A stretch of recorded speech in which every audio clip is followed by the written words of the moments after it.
Joe Biden and Kamala Harris signed another executive order to demonize gun owners and further attack the Second Amendment. The order does at least 5 things, and of course, they're all stupid. Number 1, it's a huge cash grab. Joe Biden's going to be shoveling $500 million into the hands of he and Kamala Harris's political allies in D.C., namely bogus research organizations, to review and study the impact and the causes of gun violence. Of course, these commissions will come back, as we all know, and they'll say, you're right, you have to ban AR-15s, national red flag laws, the whole 9 yards. It's a straight up reward with taxpayer money to Joe Biden and Kamala Harris's political allies. That's number 1. Number 2, the order bans Glock switches.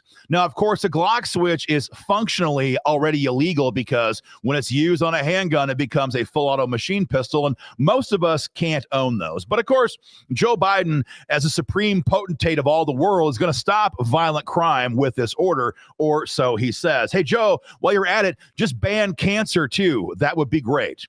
Number 3, the order creates a new division at ATF to study emerging threats. Emerging threats. What a joke. The ATF, total scandal-ridden disaster. They're a threat to gun owners and puppies everywhere. That is who they are a threat to. To have them study gun owners is, of course, absurd. Number 4, it creates a new commission to study the impact and the danger posed by 3D printed firearms. Like every tyrant in the history of the world, Joe Biden and Kamala Harris hate the fact that we the people can print firearms on a 3D printer and they know nothing about it. This study will come back, of course, and say that 3D guns are dangerous. And if Kamala Harris wins in November, she will ban 3D firearms by an EO of her own in January. Make no mistake. Of course, these commissions will not study the emerging threats posed by the foreign invasion well underway in our country. They won't examine the dangers posed by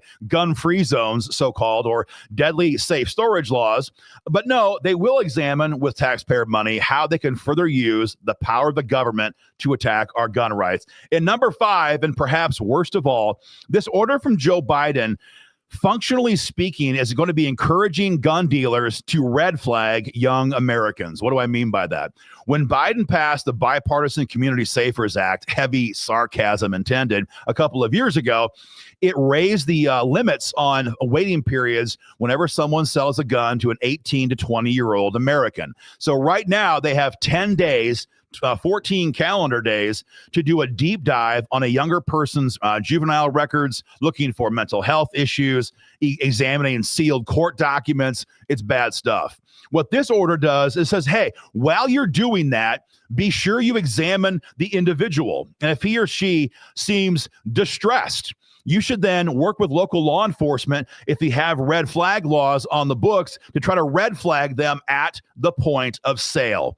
It's devious stuff, because if you're a gun dealer and you don't do it and something tragic happens years later with that firearm, the ATF will come back after your company, your gun shop, trying to shut you down. It is trying to weaponize gun dealers against their own customers. Guys, it's terrible stuff, which is, of course, what we expect from this president.